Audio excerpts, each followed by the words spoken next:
امام شافعی رحمت الله علیه شعری داره، میگه که شکایت کردم از فراموش خیالی، استادم نصیحت کرد به پرهیزگاری.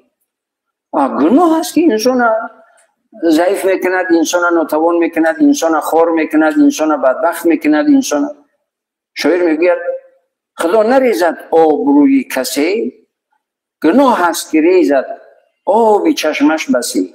همین گناه هست که انسان خور میکند، گناه هست که انسان به جهنم میبرد، گناه هست که در همین دنیا پسی پنجره میبرد، گناه هست که به ابرو به عزت و ناکام و بدبخت میکند. همه همین گناه هست. در اصل انسان مخلوق مکرم و محترم هست، لیکن گناه که انجام داد و پسترین و تحترین مقام یا به سختترین عذاب مبتلا و گرفتار میشد. درست است؟ برای همین پرهیزگاری عقل، ذهن، خاطره رو، همه رو، حتی که همین پرهیزگاری و تقوا و خدا ترسی یک نوری دارد که در چهره انسان نمایان می شود.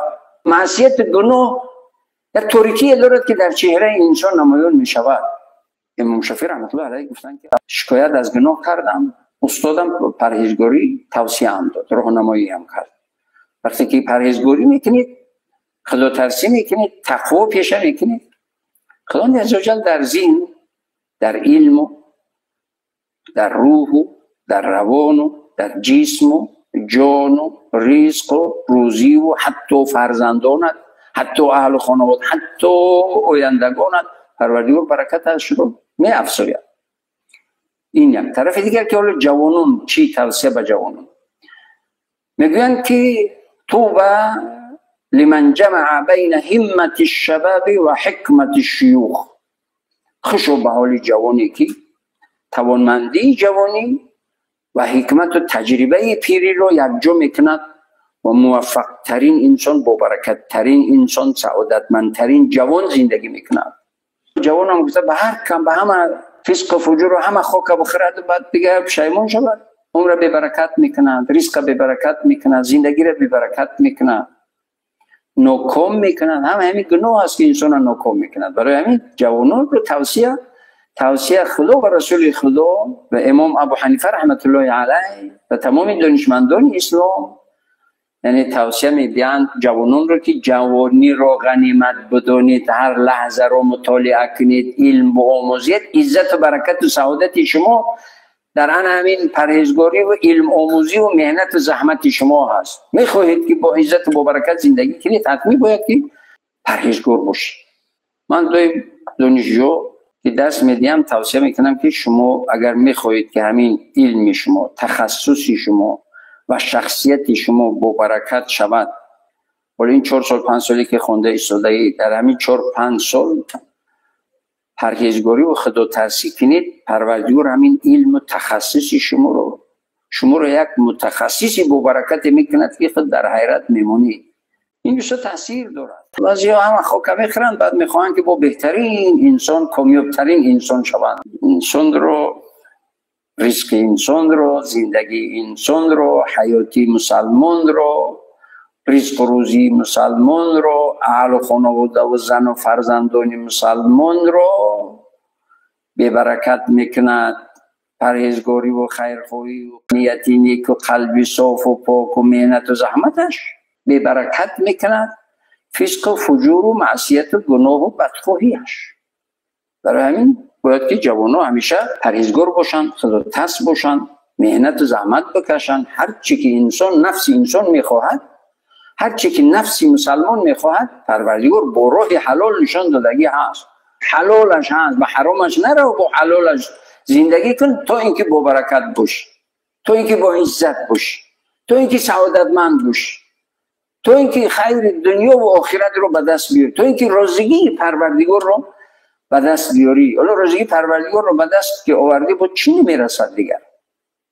رازگی پروردگار هم در رازگی پدر و مادر، در تربیه فرزند، در معامله نیک با همسر، در معامله نیک با همسایه، در معامله نیک با همکار، در معامله نیک با از روی انصاف و عدل و انصاف معامله کردن با شریک و رفیق و همکار و دوست و دیگر خویش و تبار و این همه رازگی پروردگار در همین است.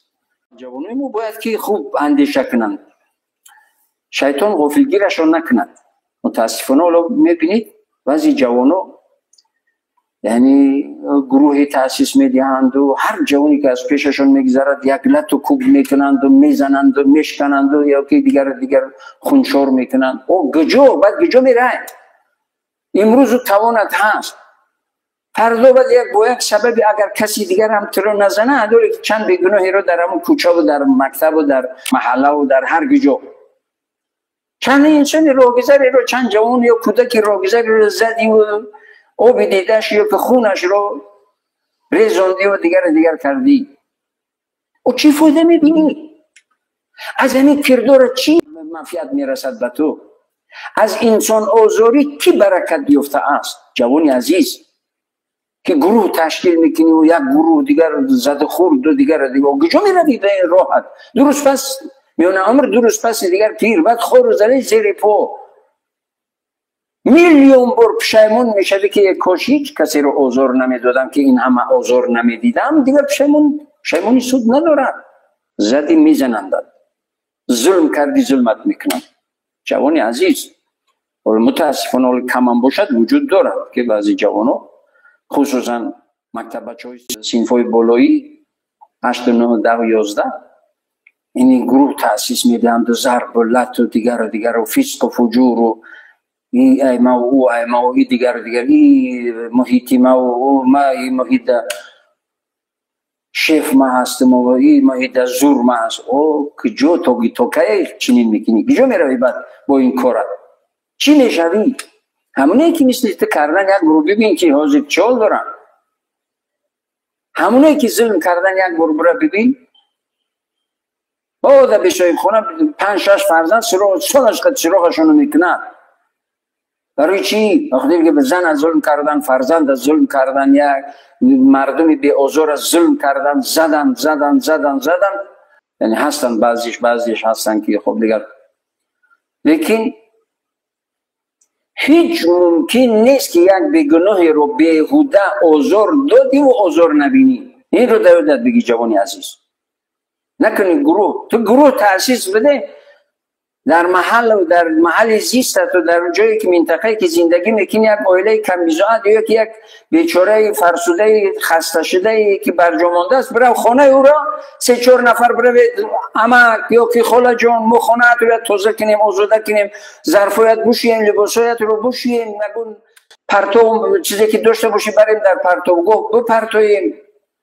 برای کارهای خیر گروه تأسیس بدهید نه برای کارهای مضر ضررناک و آزار مردم.